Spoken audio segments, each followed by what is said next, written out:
Your dog has been scratching for weeks. You checked for fleas, nothing.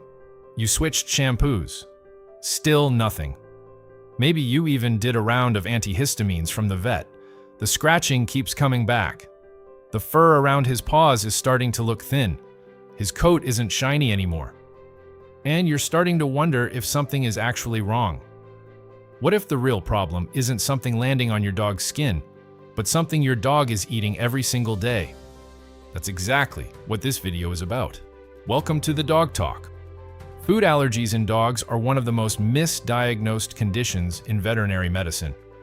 Not because vets are missing something obvious, but because the symptoms look almost identical to environmental allergies, flea allergies, and even straightforward skin infections. By the end of this video, you'll know exactly which physical signs to look for, why your dog's immune system starts reacting this way, and how to fix it through smarter nutrition. No guesswork, just the science and a clear plan. When we think of an allergic reaction, we picture hives or swelling. But in dogs, food allergies almost never look like that.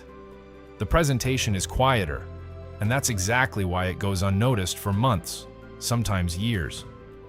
The first sign is usually itching, and not just the occasional scratch. Persistent, focused itching in the same areas over and over: the ears, the paws, the belly, the groin, the face, especially around the muzzle. These are the zones that flare up repeatedly when the immune system is reacting to a food protein. Here's one sign that's easy to overlook. If your dog is constantly licking or chewing at his paws until the fur turns a rust brown color, that staining is caused by a compound called porphyrin in dog saliva. It's a direct marker of chronic inflammation. It doesn't mean the paw is infected. It means the body can't stop reacting to something. And the symptoms come and go. Your dog has a good week. You think the problem has resolved, and then it comes back. That cycling happens because the trigger is still in the bowl. The immune response just varies depending on how much of the protein your dog consumed. Beyond the itching, look at the coat itself. Food allergic dogs often develop a dull, dry, or brittle coat. Not patchy in one spot, but lacking sheen overall. You might also notice small red bumps along the belly, recurring hot spots that keep returning to the same area even after topical treatment, or flaky skin that doesn't respond to moisturizing shampoos. And then there's the digestive side: chronic soft stool, loose bowel movements that come and go, occasional vomiting after meals, or excessive gas. These are signs the gut is struggling with something it keeps encountering.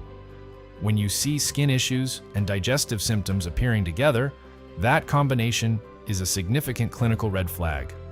Environmental allergies typically stay in the skin. Food allergies tend to hit both systems at once. If your dog is dealing with both at the same time, food is the first place to look.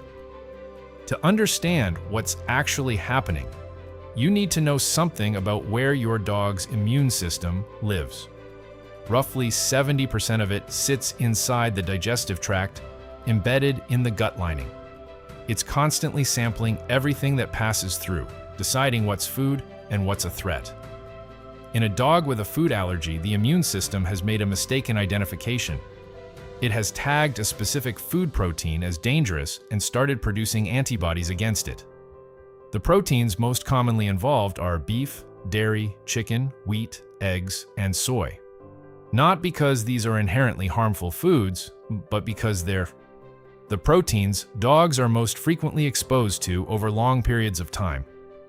Now here's a distinction that actually matters. A food allergy is not the same thing as a food intolerance. A food intolerance means the digestive system has trouble processing something, usually causing loose stool or gas. A food allergy means the immune system itself is involved.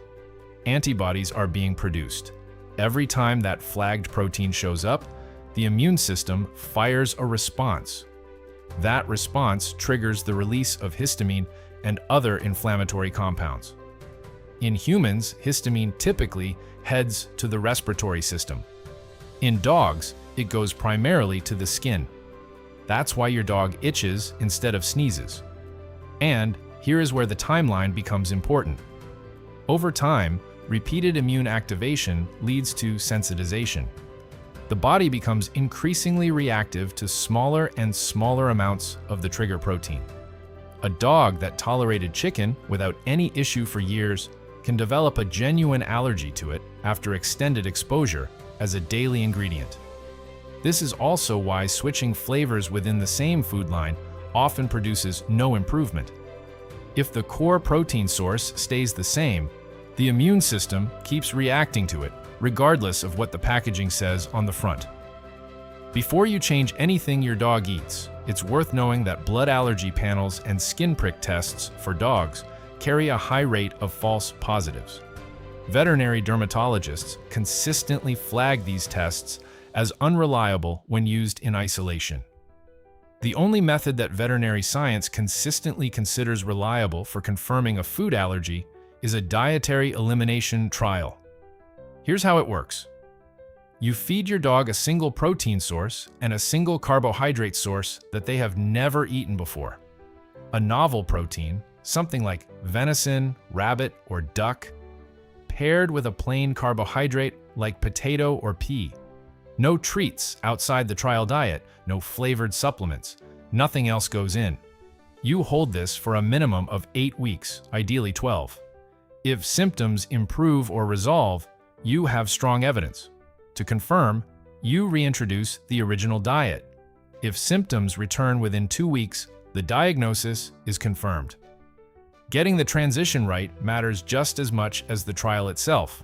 Done wrong, a sudden diet change can cause significant digestive disruption on top of the allergy symptoms you're already trying to clear.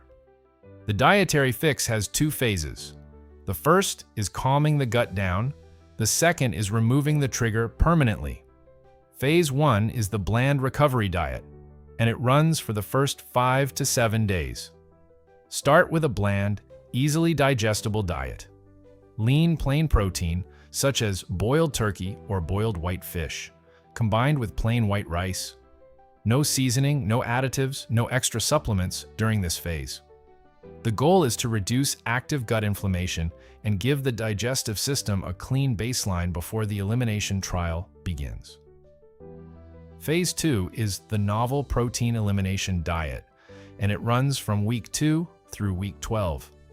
After the recovery phase, you transition to the novel protein diet. Choose a protein your dog has never regularly eaten before. The less prior exposure, the better. Venison, rabbit, duck, kangaroo, and wild boar are the most commonly used novel proteins for this purpose. Transition gradually over 7 to 10 days. Start with roughly 25% new food mixed with 75% old for the first 3 days.